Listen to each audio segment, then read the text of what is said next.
Hi friends, இன்றைக்கி நம்ம கற்க கசடற சேனலில் சேனக்கிழங்கு வறுவல் தான் எப்படி செய்கிறதுன்னு பார்க்க போகிறோம். இது கொஞ்சம் பெருசாக இருக்கும் இல்லையா, அந்த கிழங்கு இது நீங்கள் எப்படி சொல்லுவீங்கன்னு எனக்கு தெரியல. நாங்கள் இதை சேனக்கிழங்கு அப்படின்னு தான் சொல்லுவோம். இந்த சேனக்கிழங்கு உங்களுக்கு பிடிச்ச மாதிரி இது போல் துண்டுகளாக கட் பண்ணி வச்சுக்கோங்க. கொஞ்சம் பெருசாக கட் பண்ணுறதுக்கு பதிலாக இது போல் மெலிசாக கட் பண்ணிக்கிட்டிங்கன்னா உங்களுக்கு வறுக்கிறதுக்கு ரொம்ப நல்லாயிருக்கும். அதுக்கு நம்ம முதல்ல அடுப்பு பற்ற வச்சு ஒரு வாணலை நல்லா சூடு பண்ணிக்கோங்க. அதில் தேவையான அளவுக்கு தண்ணி விட்டுக்கோங்க. இந்த தண்ணி எதுக்கு அப்படின்னா, இந்த சேனக்கிழங்கு வேகிறதுக்காக நம்ம கொஞ்சம் தாராளமாகவே நீங்கள் தண்ணி விட்டுக்கலாம். தண்ணி ஊற்றுனதுக்கப்புறம் கொஞ்சம் இந்த கிழங்குல ஒரு தேவையான உப்பில் ஒரு பாதி உப்பு நான் இப்போ இந்த தண்ணியில் சேர்த்துக்கிறேன். அதுக்கப்புறமா ஒரு ஸ்பூன் மஞ்சத்தூள் சேர்த்துக்கிறேன். அடுத்ததாக ஒரு சின்ன துண்டு புளியும் நான் இதில் உள்ளே ஆட் பண்ணிக்கிறேன். இந்த புளி எதுக்காக அப்படின்னா, இந்த புளி உப்பெல்லாம் இந்த சேனக்கிழங்கு ஒரு மாதிரி காரல் அடிக்கும். இந்த தொண்டையில் நம்ம சாப்பிடும்பொழுது காரல் இருக்கிற மாதிரி இருக்கும். அதெல்லாம் குறைக்கிறதுக்காக தான் இந்த மஞ்சத்தூள், உப்பு, புளி இதெல்லாம் நம்ம சேர்த்து செய்கிறோம். அப்போ தான் அந்த கிழங்குல அரிப்புத்தன்மை இல்லாமல் இருக்கும். அதுக்காக தான் இதெல்லாம் சேர்த்துட்ருக்கோம். இப்போ இது நல்லா சேர்த்த பிறகு இந்த கிழங்கை நம்ம அதுக்குள்ளே சேர்த்துடலாம்.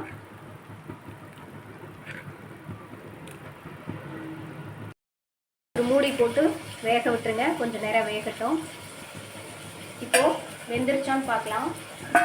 4 மினிட்ஸ் ஆயிடுச்சு.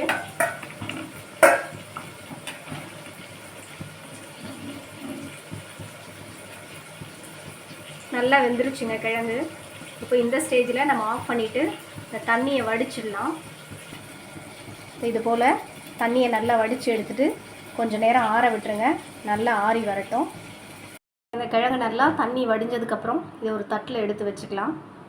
இப்போ இதுக்கு நம்ம ஒரு மசாலா ஒன்று ரெடி பண்ணி வச்சுருக்கோம். அந்த மசாலா நான் வீட்டிலையே அரைச்சி ரெடி பண்ண இந்த குழம்பு மசாலா தான். இது ரொம்பவே சூப்பராக இருக்கும், டேஸ்டியாக இருக்கும். இது நீங்கள் எல்லாத்துக்குமே இதை நீங்கள் யூஸ் பண்ணிக்கலாம். இந்த மசாலா ஒரு 2 ஸ்பூன் அளவு. அடுத்ததாக இந்த கிழங்குக்கு தேவையான அளவு உப்பு போட்டிருக்கேன். இந்த உப்பு நம்ம ஏற்கனவே கொஞ்சம் உப்பு சேர்த்துருக்கிறதுனால உங்களுக்கு தேவையான அளவு கொஞ்சமாக சேர்த்துக்கோங்க. ஏன்னா பாதி உப்பு நம்ம அதிலேயே சேர்த்துட்டோம். அடுத்ததாக கருவேப்பிலை. அடுத்தது சோம்புங்க. இந்த சோம்பு நல்லா இடியுரலில் போட்டு இடித்து வச்சுருக்கேன். வேறு எதுவுமே போடக்கூடாது. கண்டிப்பாக சோம்பு போடணும். ஏன்னா அப்போ தான் இந்த ஃப்ளேவர் ரொம்ப நல்லாயிருக்கும், டேஸ்ட்டாக இருக்கும். இப்போ நம்ம இந்த மசாலாவெல்லாம் ஒன்றா சேர்த்து தேவையான அளவு தண்ணி விட்டு இதை கலக்கிக்கலாம். உங்களுக்கு எவ்வளோ தண்ணி தேவையோ அதுக்கு தகுந்தாப்பில் தண்ணி ஊற்றி இதை நீங்கள் கலக்கிக்கோங்க.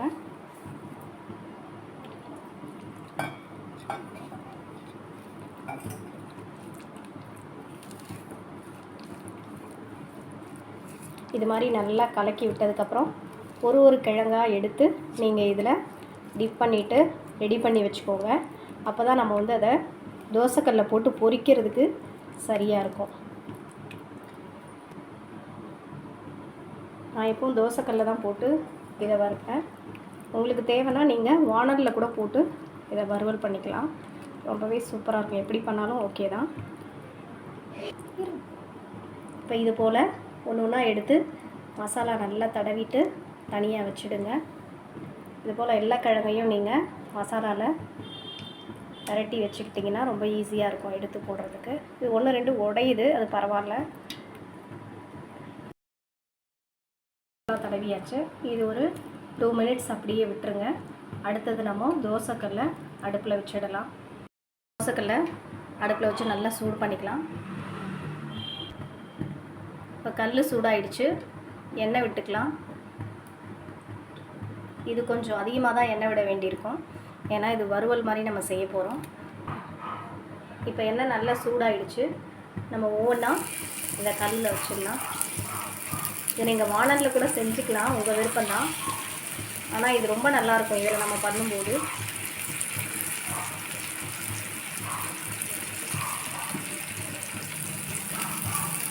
சூப்பராக இந்த மாதிரி உங்கள் கல்லில் எவ்வளோ பிடிக்குதோ அது போல் நீங்கள் என்ன பண்ணிக்கோங்க, வச்சுக்கோங்க.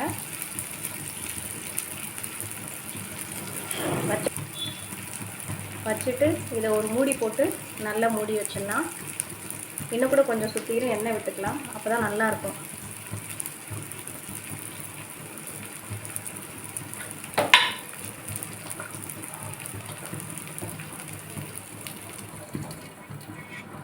உங்கள்கிட்ட எந்த மூடி இருக்கோ அதுக்குள்ளே நீங்கள் மூடி வச்சுக்கோங்க.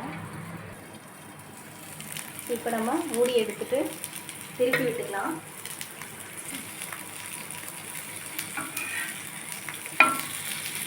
இது மாதிரி அப்பப்போ திருப்பி விட்டு நல்லா வேக வச்சு எடுத்துக்கோங்க. இது ஏற்கனவே வெந்துட்டதுனால ரொம்ப நேரம் வேகணுன்ற அவசியம் இல்லை. கொஞ்சம் நல்லா கிறிஸ்பியாக மொறுமொறுன்னு ஆகிற அளவுக்கு நீங்கள் வறுத்துட்டு அதுக்கப்புறம் நீங்கள் எடுத்துடலாம். கிழங்கு நல்லா வறுபட்டுருச்சு. நான் இடையில ஒரு 2 வாட்டி திருப்பி விட்டேன். அதுபோல் நீங்களும் திருப்பி விட்டு கூட எடுத்துக்கோங்க. இப்போ நம்ம இதை எடுத்துடலாம்.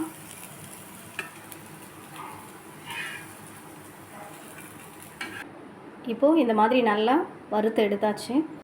இது போல் எல்லா கிழங்கையும் நீங்கள் வறுத்து எடுத்து வச்சுக்கோங்க. ரொம்பவே சூப்பரான டேஸ்டியான சேனக்கிழங்கு வறுவல் ரெடி ஆயிடுச்சு. இது நீங்கள் சின்ன குழந்தைகளுக்கு, எந்த குழந்தைலாம் எனக்கு வந்து சேனக்கிழங்கு பிடிக்காது அப்படின்னு சொல்கிற குழந்தை கூட ரொம்பவே சூப்பராக விருப்பப்பட்டு இதை சாப்பிடுவாங்க. நீங்களும் உங்கள் வீட்டில் ட்ரை பண்ணி பாருங்கள். சேனலுக்கு சப்போர்ட் பண்ணுங்கள், சப்ஸ்கிரைப் பண்ணுங்கள். தேங்க்யூ ஃபார் வாட்சிங்.